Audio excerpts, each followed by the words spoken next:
Olá, fãs da sétima arte, meu nome é Lucas Nascimento e esse é o Lucas Filmes. E hoje, em preparação para a estreia de Thor, Amor e Trovão na próxima semana nos cinemas, começando aí com o primeiro filme de 2011 do Kenneth Branagh. Mas antes, vou pedir para você curtir esse vídeo, se inscrever no canal e ativar o sininho para não perder notificação dos próximos vídeos. Thor, gente, eu confesso que o Thor, de início assim, nunca foi um dos grandes interesses que eu tinha no universo Marvel. Quando foi anunciado o filme dele junto com o do Capitão América, eu confesso que minha reação não foi das melhores, mas é uma coisa que iria acabar mudando ao longo dos tempos, e o início dessa trajetória é igualmente bizarro. Com exceção das participações do Thor na série de TV do Incrível Hulk, a primeira vez que a gente escuta sobre uma adaptação em live action do Thor pros cinemas vem da lenda em pessoa, Sam Raimi. É isso aí, depois do sucesso de Darkman na Universal na década de 90, ele se reúne com o próprio Stan Lee e os dois começam a trabalhar num pitch, num argumento para apresentar para a Fox para um filme do Thor. Eles levam esse projeto de filme para a Fox, mas a Fox acaba rejeitando porque eles não entendem direito qual que é do personagem. O Stan Lee até fala que a Fox achou que seria um filme tipo Hércules, algo assim, algo mais voltado pro Thor na mitologia nórdica, sem considerar aquele fator dos quadrinhos. Esse é o primeiro strike fora do Thor nos cinemas. A segunda tentativa começa lá pelos anos 2000, depois do sucesso de X-Men da Fox. A Sony tenta desenvolver um roteiro com o David Goyer, o roteirista da trilogia do Blade, co-roteirista da trilogia Cavaleiro das Trevas, mas o projeto acaba não andando, fica um zigue-zague de direitos, de estúdios, de produção, e o David Goyer acaba deixando o projeto. Tentativa número 3. Em 2006, o Mark Protosevich, roteirista de Eu Sou a Lenda e o remake de Poseidon, é contratado para escrever o roteiro do filme. E o Matthew Vaughn, diretor de Kick-Ass e Kingsman, é contratado para dirigir essa versão do filme. O Vaughn reescreve o roteiro junto com o Mark para tentar diminuir o orçamento do filme, porque eles falam que naquela época estava estimado em algo em torno de 300 milhões de dólares, o que é muita coisa até para os padrões de hoje. Aí esse vai e vem, esse enrolo na produção, acabou culminando na saída do Matthew Vaughn do projeto em maio de 2008. Curiosidade, já é a segunda vez que o Matthew Vaughn dropa um projeto da Marvel assim em cima da hora, porque ele ia dirigir X-Men o Confronto Final em 2006. E não seria a última vez também, né? Quarta tentativa, agora já trabalhando na Marvel Studios, essa coprodução com a Paramount Pictures, eles entram em conversas sérias com o Guillermo del Toro, o visionário aí, diretor Labirinto do Fauno, A Forma da Água, e o Neil Gaiman. O Neil Gaiman iria escrever o filme e o Guillermo del Toro iria dirigir. Uma combinação de sonhos que acho que hoje ainda mais a gente ficaria muito louco para ver, mas o Guillermo del Toro acabou preferindo trabalhar no Hobbit. Hobbit que depois viria a ser uma trilogia do Peter Jackson, antes iria ser dirigida pelo Guillermo del Toro. Ou seja, a gente não teve nem o Hobbit nem o Thor do Guillermo del Toro. E depois de tudo isso, finalmente a Marvel enfim oficializou Kenneth Branagh, que é ator e roteirista, para dirigir o filme do Thor. Tudo isso para encaixar o Thor nesse grande plano dos Vingadores, a primeira fase do MCU nos cinemas, que resulta num filme que eu, quando assisti, não gostei muito, mas que hoje, ainda mais depois de tudo que o MCU apresentou, eu confesso que eu dou um pouco mais de valor. A história do filme nos apresenta Thor, um guerreiro brilhante, mas arrogante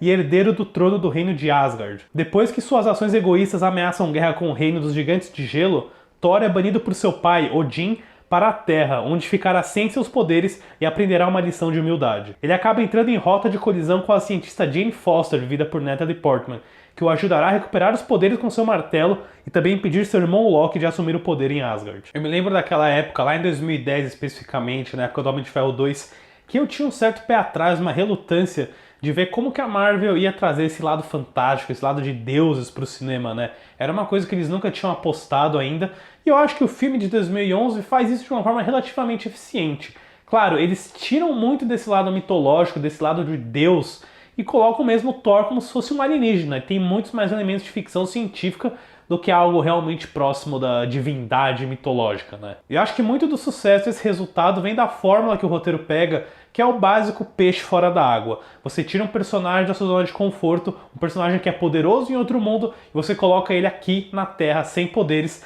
e isso gera todo um leque de possibilidades para o personagem crescer, para o personagem ser mais identificável, e eu acho que isso funciona relativamente bem. Mas ao mesmo tempo eu também acho que o roteiro do Thor tem um problema aí. Eu acho que Zack Stentz, Ashley Miller e Don Payne apostam demais no humor pastelão. Tipo, beleza, algumas situações são realmente engraçadas e divertidas. Eu gosto quando o Thor joga xícara de café no restaurante, por exemplo, mas começa a chegar num ponto que aí força a paciência, né? Principalmente a personagem da Kat Dennings, que faz a assistente da Natalie Portman, que só serve pra fazer piada, só serve pra ser irritante. Ela é o alívio cômico do alívio cômico e isso só fica pior nessa franquia pra mim. Eu também tenho um problema sobre como o roteiro é muito simplista nesse amadurecimento do Thor, sabe? Porque a fórmula, a premissa é muito boa, mas é tudo muito rápido. Ele conhece a Jane Foster, ele passa um final de semana com ela e o arco dele é feito todo a partir disso, sabe? Eu acho que apesar da boa química que o Chris Hemsworth e a Natalie Portman têm, não justifica toda essa jornada, essa transformação dele, pelo menos em ações, em atos, sabe? Parece muito rápido, muito agressivo. Ah, você era daquele jeito, agora você é desse. Porque a gente teve uma jornada aí de, sei lá, 100 minutos.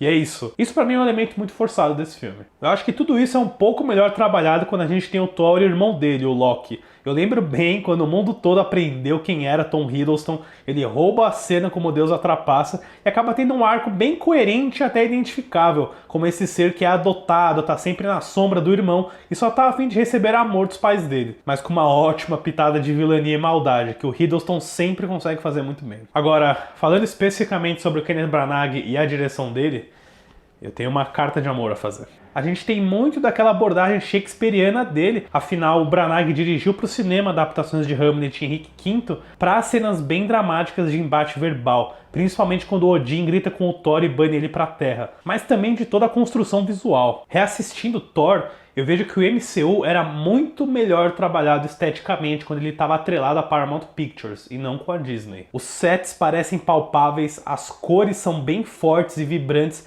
e a fotografia do Haris Zambarloucos aproveita bem o dourado em Asgard e consegue equilibrar com o tom mais árido da cidadezinha no Novo México. Eu acho que o Branagh também traz muito dessa bagagem do teatro naquela que é a minha cena preferida do filme, quando o Thor invade a instalação da SHIELD e tenta recuperar o martelo Mjolnir. A gente vê naquela cena a arrogância dele e logo depois a decepção quando ele não consegue. E o Branagh faz um ótimo uso de slow motion dos planos que olham o Thor de cima como se ele fosse minúsculo e insignificante pela primeira vez na vida. Eu vejo nessa cena um trabalho visual muito melhor da lição de humildade do Thor do que em qualquer cena do roteiro em si. É um caso da imagem falando muito mais alto do que qualquer cena do roteiro. De certa forma, eu acho que essa é a grande virtude do cinema também. E se a gente está falando do Thor do Branagh, claro, nós temos os planos holandeses. Basicamente, a gente chama de plano holandês quando o eixo da câmera está torto, seja para a direita ou para a esquerda. Era uma técnica muito utilizada no cinema dos anos 20 do expressionismo alemão. E quando a gente vê esse tipo de técnica aplicada no cinema contemporâneo, geralmente é porque o diretor quer transmitir alguma estranheza. No caso do Thor, é um uso curioso, já que o Branagh aposta nessa técnica durante boa parte do filme, mesmo quando a gente não tem algo estranho. Ele justificou dizendo que o plano holandês era uma forma dele conseguir uma imagem que se destacasse, que ele remetesse à experiência de ler um gibi quando ele era criança. Ele literalmente colocou isso em Belfast, gente. É uma decisão que pro público pode passar batida, mas que muitos críticos reclamam, né? Porque parece que não tem propósito. Eu gosto porque eu sempre reclamo que a direção atual do MCU é muito genérica e sem qualquer estilo, sem qualquer traço de autoralidade. Quando eu vejo os planos holandeses do Thor, eu vejo ali alguém que tem uma visão, alguém que tem uma marca estilística muito forte. E de certa forma, se eu conseguir justificar um pouquinho mais, eu acho que aquele desalinhamento da câmera, de certa forma, reflete esse desalinhamento dos planetas, dos planos emocional, físico dos personagens de Asgard em relação à Terra. Eu acho uma construção visual muito interessante. Eu não entendi de cara a primeira vez que eu vi, mas olha, se me perguntarem qual que é a direção mais marcante visualmente do MCU, dos irmãos Russo ou do Kenneth Branagh? Kenneth Branagh pra mim, sem sombra de dúvida. Então, eu defendo o plano holandês de Thor. E sobre a ação em si, eu nem acho ela tão interessante ou criativa quanto essas decisões da câmera. Eu acho que o Branagh faz isso de uma forma bem consciente, e eu explico por quê. Por exemplo, quando o Thor enfim recupera o martelo e luta contra o Destruidor, é uma batalha rápida, direta e com a trilha sonora do Patrick Doyle priorizando mais esse sentimento de maravilhamento, de deslumbramento do que perigo em si. A gente sabe que o Thor vai ganhar essa luta e o Branagh tá olhando mais pra beleza heróica do que investir em falso perigo. Pra mim é fácil um dos filmes da Marvel Studios que mais tem conceito e identidade na direção. E eu dou muito crédito pro Kenneth Branagh nesse sentido. Pra mim, esse primeiro Thor é um dos filmes do MCU que mais cresceu pra mim nos últimos anos.